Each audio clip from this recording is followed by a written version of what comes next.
What's up? Good morning, everyone. I'm just getting myself set up a little bit. Oops.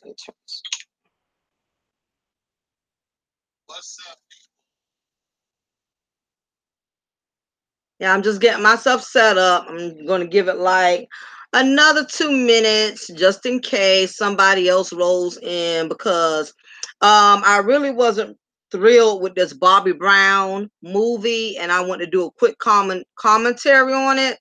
So I'm just going to give everybody just a few more minutes to roll in.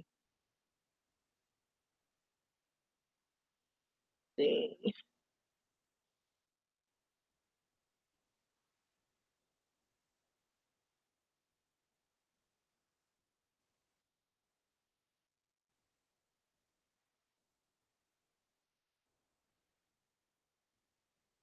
I hope everybody's Friday is going pretty well.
All right, everyone. I'm going to go ahead on into my content. I felt I needed to do a quick recipe on this Bobby Brown movie. I don't know how many of you have viewed it or not. Um, it previewed on BET Network. I believe that was Tuesday night. If you didn't see it and you want to see it, you might want to go ahead and log off. I don't want to give away any spoilers. I don't want to give away too many details with the Bobby Brown movie. If you have not seen it. So if you did not see the Bobby Brown movie yet, then you might don't want to view this content because I am going to discuss a few things pertaining to it. Um, Let me start off by saying I was really uh I really felt I really sympathize with Bobby Brown a lot. He had a lot of tragedies um in his life as a young man. He experienced a lot of losses. I commend him for still being able to stand strong after losing so much, after losing so many loved ones, after losing so much family. That had to be rough. This man lost his mother, his father, he lost his brother-in-law, he lost his childhood friend. I mean, this man had a lot of deaths. He experienced a lot of people dying around him, and I could only imagine the psychological toll it took on him. So I realized, looking back, I realized why Bobby had issues with, run-ins with the law and um drugs and alcohol. That's enough to make anybody lose their sanity. So I could definitely understand why Bobby Brown has resorted to the lifestyle he's resorted to. The main bottom line is I'm gonna tell you what really pissed me off about this movie. What upset me about this whole ordeal was the fact that this movie made Whitney look like a unfit unfit coke using bisexual unfit mother. It just really reflected on her poorly. um I can't say that she did not have her faults because I'm sure her and Bobby, both of them played a significant part in that marriage being very volatile. Me being a woman, of course, I did sympathize with Whitney as far as being a woman, how the fact that the movie just made her look terrible. But at the same time, as a woman, I know women, we tend to sympathize with other women, even if the woman is in the wrong. Women, we have a tendency to try to understand women. And the bottom line is, even as a woman, I have to be willing to understand that, when we see other women in certain situations, we can't always pick sides and automatically sympathize with the woman. We cannot always sympathize with the woman. The part of me wanted to automatically sympathize with Whitney, but at the same token, looking back, I realized I know she played a big part in it too, because you have to look at the fact Whitney Houston was older than Bobby Brown. She was older. She'd been in the music industry way before he has. So she, in my opinion, I believe Whitney Houston had way more influence in that relationship, in that marriage compared to Bobby. But I do believe Whitney already had issues, but when she married Bobby, I think it enhanced it. I can't say everything she's going through. I can't say her being on drugs. I can't blame Bobby on that. I can't say that's his fault. I can't say that he contributed to that because Whitney, I believe, already had issues before her and Bobby Brown got married. But what happened was when she got with Bobby Brown, which was a bad boy from the projects, I believe he just enhanced it. Now, we all of us had this perception of Whitney being this diva, this goddess diva, very elegant, very classy. That was the Whitney we knew as far as her being a singer. But behind closed doors, Whitney Houston had a little hood in her now. Whitney Houston was hood. If you ever look back at her at his old show before she passed called Being Bobby Brown, Whitney was not no glamour, classy doll like everybody made her out to be. Whitney Houston has some hood in her. And anytime a woman resorts to picking up a guy from the hood, that already lets you know she has some type of hood in her.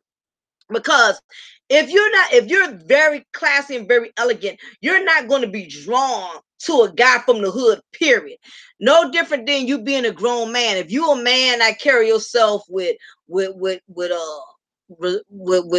respect, and you got a little bit of dignity, you're not about to pick up no any female from anywhere, and that goes for anybody. So for Whitney Houston to have even picked up Bobby Brown, she had some hood in her, because was a very popular singer. She was an icon. It was so many choices she had, and for her to resort to choose on Bobby, no, Whitney was hood. Whitney was a hood girl somewhere. That's the way I look at it. Whitney had a little bit of hood in her. There's no way she gonna pick up a guy from the projects, a young man at that, because she was older than Bobby Brown. So I can't really I can't give Whitney a whole, I can't just place all the blame on Bobby Brown, like he was the cause of her demise, because she chose him. And for her to choose him, evidently she was drawn to that bad boy image. Some women, they want the opposite of what they are. You may meet a woman that's very elegant and very professional, and she may have this image like she's very classy, and even with all of that, she'll go pick up a dude from the bottom. What's up, EE? What's up, Rep? Good morning. Thank y'all for coming in. Appreciate y'all. Yeah. Um, Basically, she had a big influence. I strongly believe that, because Whitney was older, and Whitney was a woman that had a lot of power with her fame and with her money. Sometimes the more access you have to money, the more trouble it draws to you. And I just believe she was a very troubled woman. We all wanted to look at Bobby like he was the worst thing on this planet, but I believe she already had issues, and Bobby just enhanced it. And uh that's my intake on that. But I'm gonna let y'all know what really upset me about the whole thing. What upset me was, why did he decide to come out and do a movie on this woman while she's dead? That's the part that's rubbing me the whole wrong way about this whole movie. Why would he choose, now that this woman is in the grave, She's not here to defend herself. That's the part that makes me upset when people do movies about the deceased. Um, like when people did the movie about like Biggie Smalls, they perceived him one way, and Lil Kim, didn't really care for the way he was perceived. Tupac, Jada Pinkett was not happy with the way Tupac was portrayed in the movie All Eyes on Me. My problem is whenever we do a movie on somebody who's deceased, I don't like stuff like that, because the problem is that person is not here to defend themselves. They're not here to defend and say, you know what, that's not me. Why are they making me look like I'm this kind of person when I'm not that kind of person? I mean, just imagine, God forbid something happens to you and you lose your life, and somebody else gets to take matters into their hand by doing the movie about you and portraying you the way they want to, the way they see you. That's the thing about it. When somebody else gets to do a movie about you, they're doing a movie based on how they perceive you. That's what happened with David Ruffin. If anybody's familiar with the movie called The Temptations, um David Ruffin, he was one of the members of the Temptations. His family was very, very upset um when when the way Otis, which was the leader into Temptations, because Otis produced the movie, and it was a woman who helped him produce it too, Suzanne, whatever her name is. Otis and Suzanne, they was the ones who produced the Temptations movie, and they was the one who helped wrote the movie. So David Ruffin's family was very upset at the way the movie portrayed their father, like he was just this crackhead, you know. He was just a troublesome man, not really portraying any of his positive quotes, because positive traits, because I'm sure David Ruffin just was not an alcoholic and a drunk. I'm sure he probably was a good dad. I'm sure he probably had other good qualities, but all they did was portray the negative stuff. um What's up, Bernard? Thank you for coming in. The only issues I had with the film was that he said he didn't start snorting until he saw her do it. But in the NE film, the manager busted him in the car snorting. That's what exactly, Bernard. Exactly. Exactly. That's why I get well and finish this auto bio. Yeah. Then he already knew it was in the film. He had yeah, that's what I'm saying. I did not like that movie. I did not like it. I have a problem when people want to do tell all stories when somebody is dead and gone. I don't like that at all, because you don't give that person a chance to they're not here to defend themselves. Why he couldn't put this movie out, you know what I mean, when he was living. I mean, when she was living. And he produced both films. Hey, but you know what, Bernard, too? You know his wife helped him to produce this movie too. That's the other thing I ain't like. Here, his wife, so 9 times out of 10, she didn't have nothing really positive to say about Whitney. How he had his wife helping him to produce this movie. And that's the thing about it. So I'm wondering, what input did she have as far as to helping him write anything, as far as what Whitney Houston was.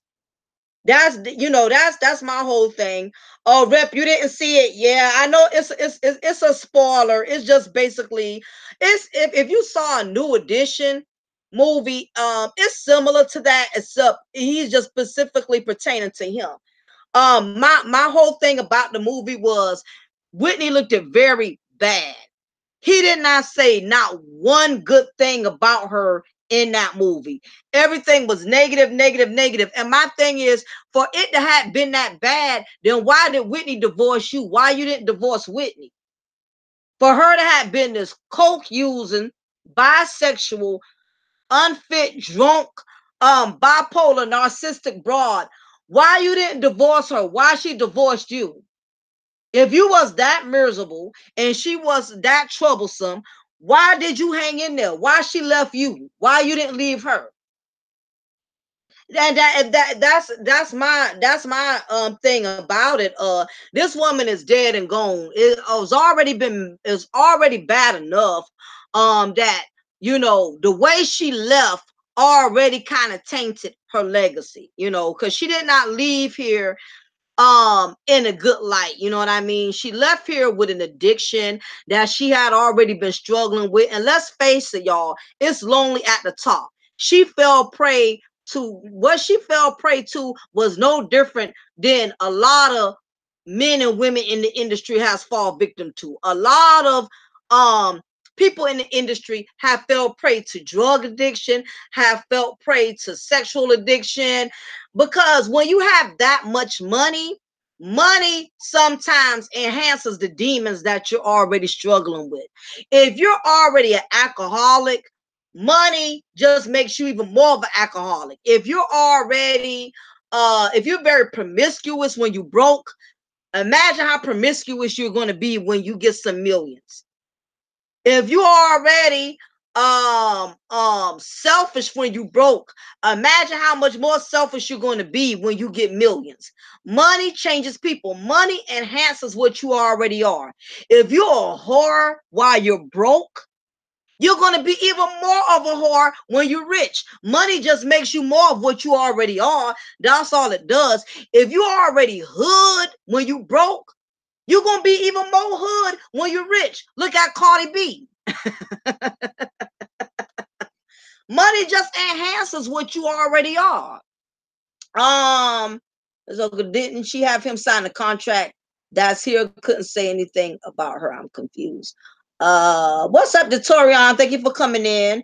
Did you have him sign a contract, baby? That's a good question. I'm not really sure, I mean, I thought he could say about.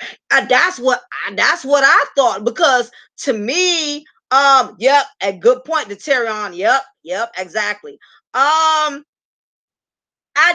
couldn't that's what I respected about the both of them. What's up, Jeremy? Thank you for coming in. That's what I respected about Bobby and Whitney, that even when they divorced, they both still respected each other. You know what I mean? She said her one or two things, he said her one or two things, but they didn't drag each other through the mud. Now that this woman is dead and gone, you want to give a whole tell-all story about this woman. And the thing is, she's gone. Why are we even discussing it? Why are we even talking about it? She's gone. She's not here. Why are we talking about this woman? Why did he even decide to do a movie on this woman? I mean, she been gone, what, 3-4 years now? It just wasn't necessary for it to even be brought up. It just wasn't. It wasn't necessary. Her the way she left here, that already kind of stained her legacy because of how she died. That already gave people a negative perception of her, in a sense, just with that alone, just based on how she left here, because she was still struggling with this demon. She was still struggling with drugs. And let's face it, I've never been on drugs, but most people who have had any issues with drugs, they would tell you it is a very hard addiction to break. And especially even more so when you have the money. When you have the money and you have the access to get drugs whenever you want, as much as you want. That's why it's good in the sense that everybody's not a millionaire. As much as people want to say, oh, if I had $1 million, I would do this, I would do that. Sometimes when you have that much access to that amount of money, you will take yourself up out of this world quicker than you would if you didn't have any money. Because see, one thing about not having money, when you're broke, you are limited to doing all type of destruction. Do y'all get what I'm saying? When you don't have the funds, you are limited. It's one thing when you're an alcoholic with $20. Cat Williams, the comedian, he said it, and it made so much sense. Cat Williams, he said, you know what? It's one thing if you're an alcoholic and you got $20, because guess what? After you done spent them $20, you can't buy no more alcohol. That's it. Once you done brought your 2, 3, 4 bills, you can't, that's as far as you could go, because you don't have no more money. Now, give an alcoholic 20 million compared to $20. You'll kill your damn self. That's why some of us, God knows who to give certain things to, because certain things, all of us are not equipped to handle it. You have people that sit up there and say, "Oh, I want to be a millionaire.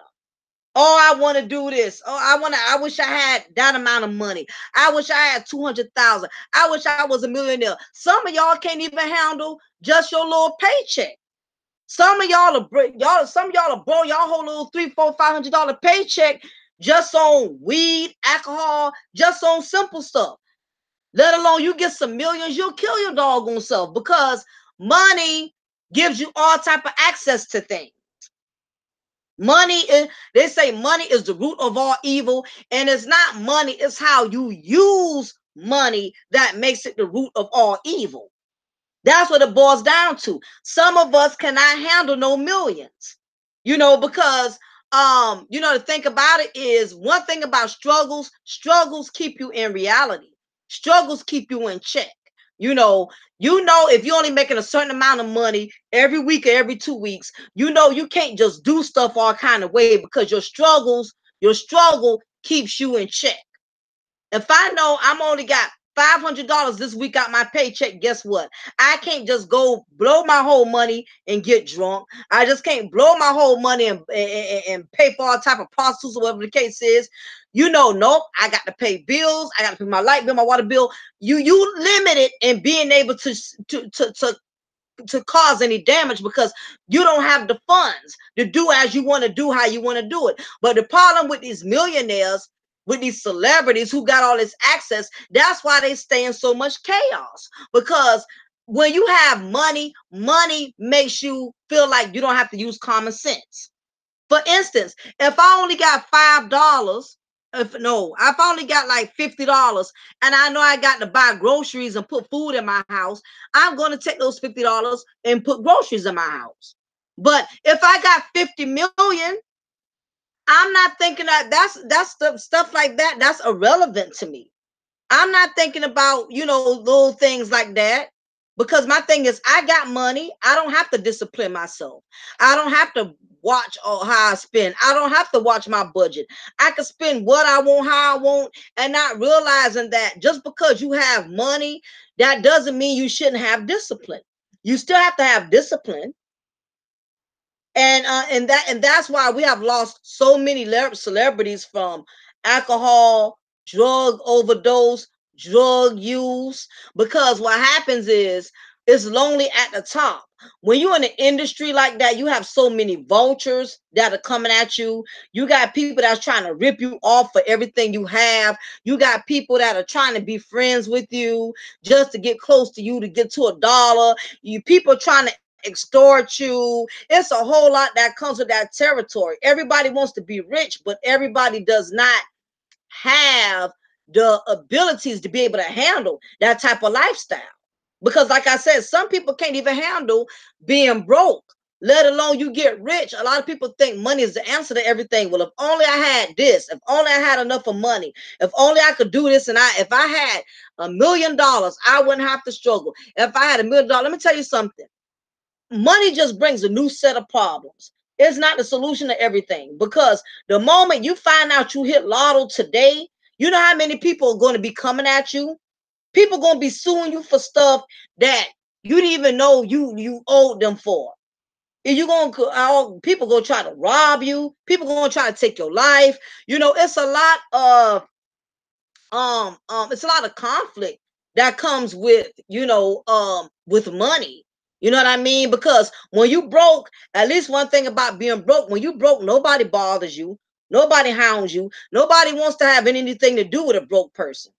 Broke people have more peace than rich people, because the poor man don't have any friends. Nobody don't want to hardly be friends with you. You can't give them anything if you can't look out for them. But when you rich, oh, you have plenty of friends. Everybody wants to be your friend. Everybody wants to be around you. And sometimes money makes you lose your money has a way of making you lose your normalcy. It'll take you out of your norm. And then money attracts the wrong people to you. You have plenty of women in the industry who have made all type of millions and had guys, take advantage of them, like Mary J. Blige. Mary J. Blige, all those years of building her career. As soon as her and this man, her husband, can do divorces, he tried to take her to the cleaners. He tried to take her for everything he could. And the same thing with men, and men have been going through it for years. Men definitely the system don't spare these men. When a man that gets, goes through a divorce or goes through a child custody battle, he has to pay a woman so much money a month till it's just ridiculous. That's the thing about it. When you are a millionaire, you become a target. You constantly gonna have radar on your back. What's up, Matthew, man? You're constantly gonna have radar on your back. You got to constantly watch yourself. You got to constantly be cautious because you just constantly are going to have vultures. You're going to have people that are going to try to get close to you, and they're not going to be close to you for the right reasons. So you have to be very careful. But I just did not like the way that the way Whitney was perceived in the movie. And my thing is, let's say even if that was the case, let's say if what happened in the movie, let's say it really went down like that. Let's say she really was that type of woman. This woman is dead and gone. Why would you make a movie about her in such a negative manner, and she's not even here to contest it? And then and then it was bad enough, when before her daughter died, when they came out with the Whitney Houston movie, I think it was Lifetime. I think, what was it? Was it Wendy Williams? I can't. Somebody produced that. No, it was Angela Bassett. Angela Bassett had produced the Whitney Houston movie for Lifetime. And I remember Bobby Christina, Whitney's daughter, was very distraught with that movie. And that probably even that movie itself probably pushed that young lady over the edge even more, to see that other people are writing things about your mother that is not true. People was writing about her mother. That movie came out, and Bobby Christina was upset because people only knew Whitney for the star, but she knew that woman being her mother. That she knew that woman, her being her mom, cooking for her, taking her places, being a mom to her. We just knew Whitney as Whitney. Nobody knew her as a mother. Nobody really knew her as a wife. So for people to come up with all of these movies and perceive Whitney out to how they perceive her out to be, that just wasn't a good look. I just didn't like the way that Bobby, put this movie out. If he, my thing is, if he wanted to do a movie about himself, I wish he would have focused more on himself and his personal life instead of putting so much about Whitney into the movie. He could have just basically did a movie based on how he came up rough, how he got into the group, what happened to get him put out the group. He should have more focused on himself. If he did talk about Whitney, he shouldn't have made her a big storyline within the movie. So I don't know if he's trying to profit. I don't know if he's struggling. Maybe he's not making money like he used to make, and he's trying to profit off of her death. But I don't think that was a good look. Um, Even wealthy and rich people need to be careful not to lose money and go back. Oh, absolutely, Matthew. Yeah, yeah. I mean, we see it. I mean, MC Hammer was a millionaire, and he got broke overnight trying to put everybody on from the hood. And he said that, sometimes the bad part is when you're a person that got a good heart and you got a lot of money, you'll easily get used. If you already got a good heart and then you're a millionaire, you'll definitely get taken advantage of, because you'll try to be Captain Save them. You try to help everybody out. You try to lend people money. You try to buy people homes and cars. That's what happened to singer Gerald Levert, from the group Levert. That's what happened with him. His daughter stated, that her father had a heart of gold. Anybody that was in a jam, he was always kicking out money, helping people out. And unfortunately, it became a bit much over time. When people get so used to lending them and digging them out the hole, some people don't have no boundaries. People will keep coming up to you, draining you. I got a problem, I got a situation. Can you help me out? You know, and especially family. Family will drain you quicker than a stranger. Family will drain you in a heartbeat, quicker than anybody and quicker than anything. And if you're the type of person that you got a heart and you know, you don't like to say no, you don't want to say no, you don't want to turn nobody away, you will put yourself in a hole trying to dig everybody else out of a hole. And that's really and that's just what it boils down to. Let's see. It boils down to how you carry and conduct yourself. There are millionaires have a simple life of John. And that's very, very true, Rep. It's not always the money, it's how you handle your money. If you don't have to always be on Front Street, you don't always have to showboat everything you got. Less is best. The less people know you have, the less problems you got. As long as people feel like you got something, you know, they're gonna always feel like you holding out on them. People are gonna try to make you feel guilty for saying no, especially family. Well, I'm your mama, I'm your daddy. Well, you my cousin, you my brother, you my sister. You can't look out. You done changed ever since you got big. You done changed ever since you got money. You know, people will make you feel guilty when you get to that point, when you get tired of looking out for them. And even if you're not a billionaire, just getting that being an average person, you got to be careful how you start people, because once you get people in a habit and they get used to you looking out for them and they get used to you pulling them out the hole, the one time you don't pull them out the hole, they will sit there and make you and tell and say you ain't never did nothing for them. If I done seen it once, I done seen it a million times.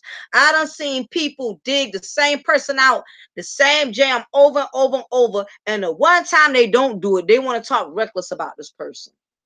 Oh, you ain't never looked out for me. You ain't never had my back. You ain't never did nothing for me. You do something for them 20 times over. And the one time you don't do it, you ain't never did nothing. They talking real greasy about you. They talking real trashy about you. That's how it always goes. Like that Dre happened to be the first hip hop billionaire, but instead he was also money on a big mansion too. Yeah, yeah, you know, and again to that instant money. When you get into instant money, you didn't grow up into that kind of money. You didn't grow up into wealth. You'll definitely sabotage money if you're not used to wealth. And if you don't have a support system that's there managing you, not trying to use you, not trying to pimp you, somebody's helping you to manage your money, somebody's in your corner helping you how to teaching you how to handle your finances. You got people you can trust, you got people that are looking out for your best interest. You're going to get robbed. You're going to be get people going to be pimping you left and right, and you're not going to even know where you're getting pimped from. And that is what happens, especially when you're not used to being a billionaire. You're not used to having that amount of money, and you got all these vultures coming at you. You will easily get used. That's just the God's honest truth. Yeah, exactly, EE. That's why even when it comes to family, family will drain you quicker than a stranger.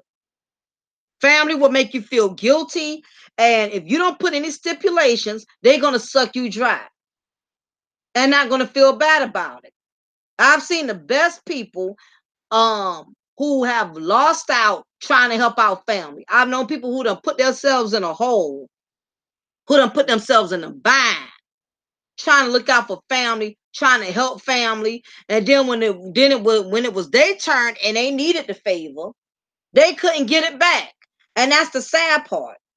Um, I was checking on a heartbeat. I know that's right, Rep. I definitely would. Um, yeah, and you do. Sometimes you have to give family tough love. The family will suck you dry because it's that attitude of people got this attitude where they think because y'all family, because y'all share the same blood, that they don't have to pay you back, or they don't have to appreciate you, or they don't have to respect or draw any boundaries. As long as you don't place any giant boundaries, family is going to continue to drain you. Yeah, I think I but everybody got their own stuff now. Exactly. This is why rich and other people should be friends on rich other people with higher as I had the same level as I am. Absolutely. It's safer that way. That's why the rich need to hang with the rich and low income hang with the low income. I mean, you got to hang with people on your level. um you try to hang, and it all depends, you know what I mean, because you have some people who will put you on and try to help you out and everything, but you can't do that with everybody. You can't put everybody on, you know what I mean, especially when a person lacks ambition, and they don't have their best interest. Some people just won't help. Some people don't want to better themselves. Some people just want a handout. Some people just want sympathy. They're not trying to change their situation. They're not trying to better themselves. They just want sympathy. So you have to read in between the lines to know when to help people. You have to use discernment. You got to know when to help people and when not to help people, because people will suck you dry. But if you didn't see this movie, it was a pretty good movie. I didn't realize he went through a lot. He had a lot of losses. He had a lot of tragedies. Um, Around him, he did display some parts about himself. He wasn't 100% faithful either. Bobby was definitely a male Jezebel. um the wife that he's currently with now, they was actually friends at the time when him and Whitney was married. So he kind of been dealing with this other woman. She just kind of stood in the background for a while, I guess, seizing the moment for things to not go right with his marriage with Whitney. Um, because she always kind of like been in the picture way before, prior. She was also his management. This woman had a lot of access to Bobby, and which is how which is how they ended up together. Nevertheless, he does seem like he's much happier now. Um, it does happen. Some relationships, some people are just not good for each other. Some people are very toxic to one another. And I believe Bobby and Whitney did have a love for each other, but it was a very toxic, volatile marriage. There was drugs involved. There was too much money, too much drugs, too much women, too much infidelities. um Bobby had a child on Whitney when they was engaged, so he did admit to some fault. He played a part in things going left. And basically, sometimes so much damage is done in a relationship, so much damage is done in a marriage that is beyond repairable. Somebody has to know when to hold wave a truce flag and say, you know what, this is not healthy, this is toxic. And I just believe Bobby and Whitney Houston was very toxic to each other. I believe they loved each other, but they were very toxic to each other. You have a lot of dysfunctional couples that are just very toxic.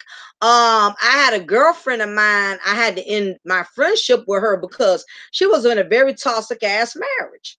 She was very toxic. I could never understand couples who will brutally do each other in and just get back together like nothing ever happened. I just don't understand couples that do mess like that. I'm like, if y'all hate each other that goddamn much, why y'all just won't divorce or separate? It's a lot. I'm telling y'all, it's a lot of married couples. It's a lot of dysfunctional couples that are miserable living up under the same roof. And neither one of them is man or woman enough to end a relationship and say, you know what, it's time for us to move on. Instead, they will fight each other. They will beat on each other. They will drag each other through the mud. True case, true story, true story, true story. My ex friend, I had to cut off for that same reason, okay?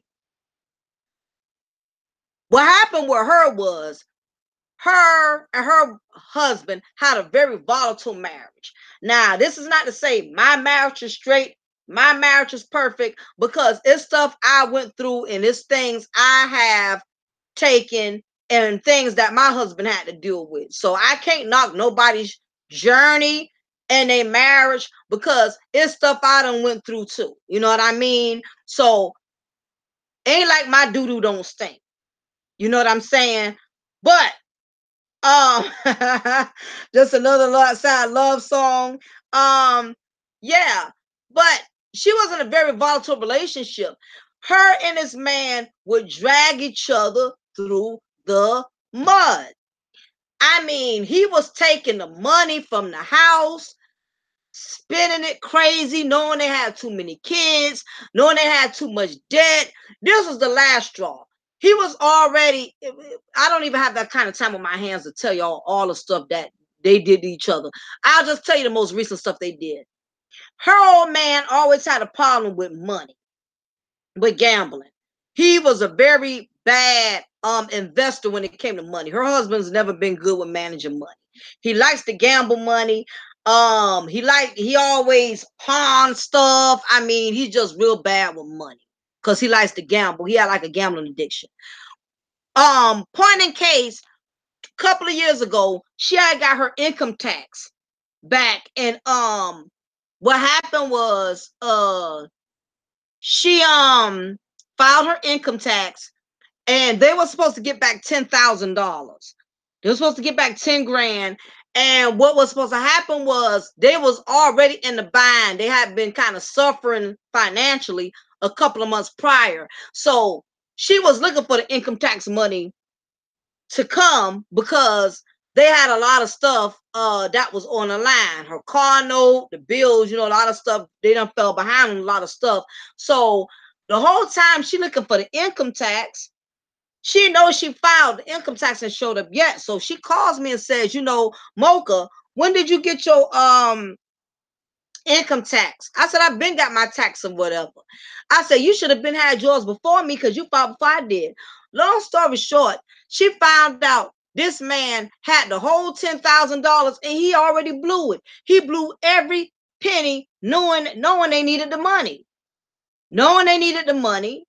So, of course, she got upset. She left him and she moved back in with her parents, and after he blew the money, after he done blew all the money in the streets, and they got 5 kids. They had all these bills. He took all the whole 10 grand and blew it straight in the streets. Knowing their bills was in trouble, knowing their household was in trouble. That's what he did. So she got upset and she moved in with her mom. And at that point, she was supposed to be leaving him because he already had did stuff before that point. Taking money, stealing money after they done sat down and made plans as to what they was going to do with the money. So at that point, she gave up and said, you know what? I'm going to have to leave him. So she left him, moved in with her mom. He got upset, even though he messed her, even though he messed things up, but he had the audacity to want to get back with her, knowing he messed up the 10 grand. So basically, all of this mess they took each other through, this man tried to make her life a living hell. When she wanted to leave him, he called himself just doing all type of like off the wall stuff that I've never seen. And through all of that, she turned right back around and got back with him. You just have a lot of dysfunctional couples out there that are just straight dysfunctional, that will do all type of messed up stuff to each other. And then even with all the stuff they have taken each other through, y'all still decide to be together. I don't understand that.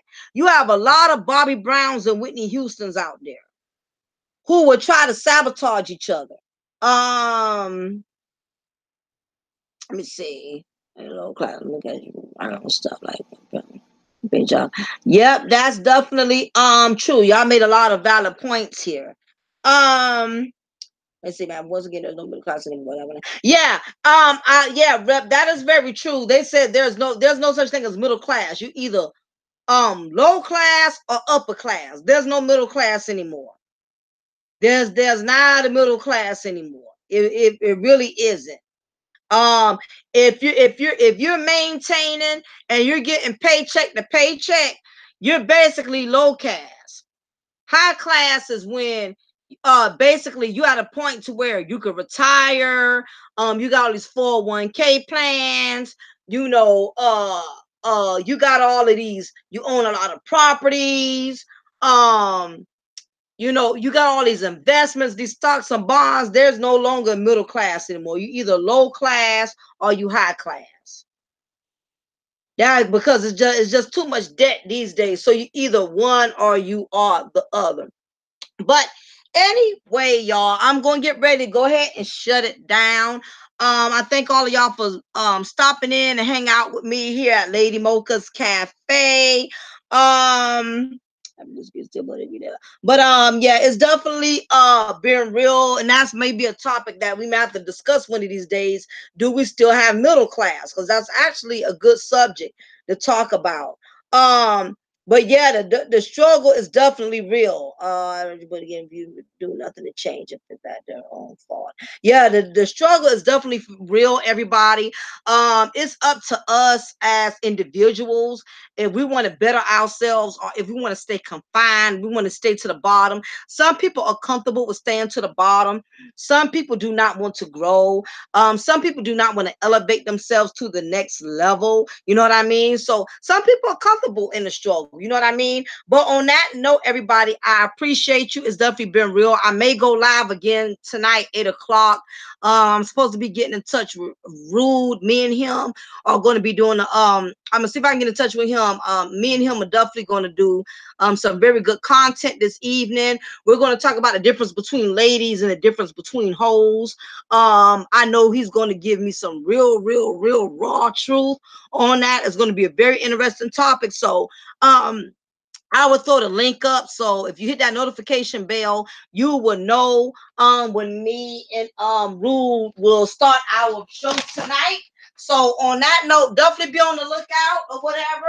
And again, I appreciate all of you for supporting me. Y'all being my ride or die. And yeah, I'm definitely gonna get with Rule. He's gonna be very interesting because when I tell you this brother is very raw. It's just gonna be very interesting, okay? But yeah, just look out for me tonight, y'all. I'm gonna come back on live about 9 o'clock, 9ish, 9:30, somewhere within that time frame. So hit the notification bell so you don't miss out. So on that note, everybody, I thank y'all for tuning in. This is your girl, Lady Mocha, and I'm gonna always pour you a cup of truth and break you off with a slice of knowledge. Talk to y'all later. Have a good one.